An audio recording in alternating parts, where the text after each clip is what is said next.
Hello there, good morning. A further teenage boy has been charged in connection with the death of Amin Tekli in Glasgow, the 5th March. It's 5 years on from the COVID lockdown in Scotland, and a social business says nearly 3/4 of employers they've surveyed now back hybrid working. And tonight's Reporting Scotland at Football now, and Scotland drop back down to League B after their... OK, time to take a look at the weather forecast for you now. Here is Kirsty McDonald.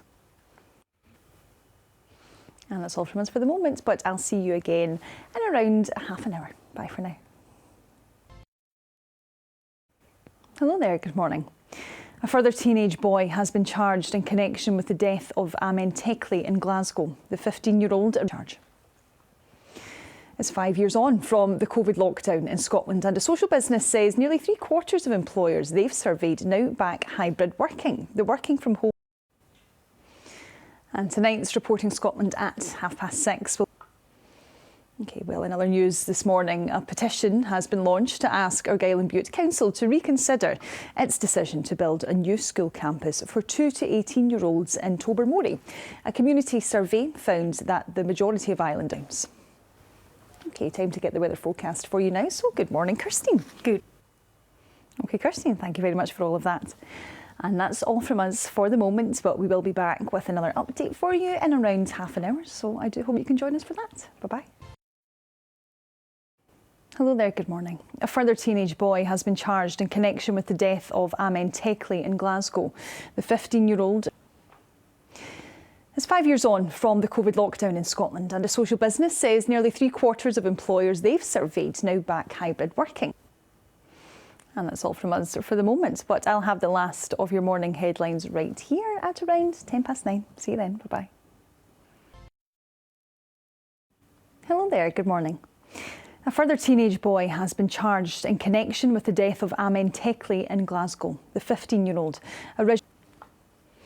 It's 5 years on from the COVID lockdown in Scotland, and a social business says nearly 3/4 of employers they've surveyed now back hybrid working. One Scotland and also the BBC Scotland channel. OK, in other news this morning, the Scottish Government should invest more in social security to meet its child poverty target for the end of the decade. That's according to target.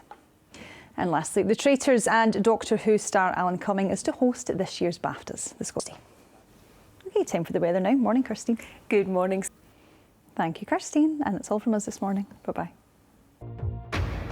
And on Reporting Scotland, another teenage boy.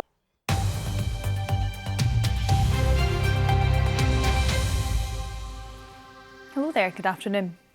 A third teenage boy has been arrested in connection with the death of a schoolboy in Glasgow earlier this month. 15-year-old Amin Tekli was found seriously injured in the St George's Cross area of Glasgow and later died. Today, a 16-year-old boy will appear at Glasgow Sheriff Court in connection, and our reporter Hope Webb is following the case.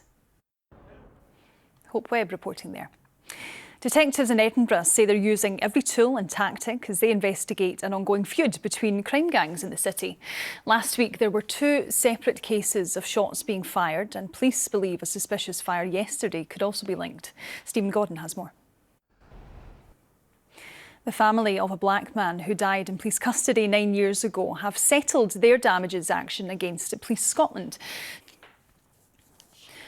Now, 5 years ago, the first COVID lockdown began, and tonight in a special report in Scotland, we'll look back on that time and how it's impacted our lives and society since. In 2020, for many of us, it felt like life was grinding to a halt, but some lives were just getting started. Babies born then are growing up fast, so how has being born during a pandemic affected their first 5 years, and how will it affect their future? Rachel Bell has this report. OK, elsewhere this lunchtime, a Scottish tourist has been seriously injured in a suspected gas explosion that destroyed his holiday B&B in Rome.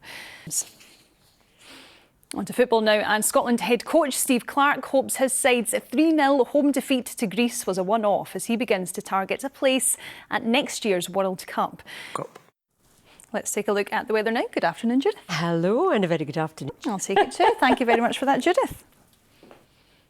And that is all from us here this lunchtime. Now it's back to Sarah Campbell with all of the rest of your news at 1. Thanks for joining us. Bye-bye.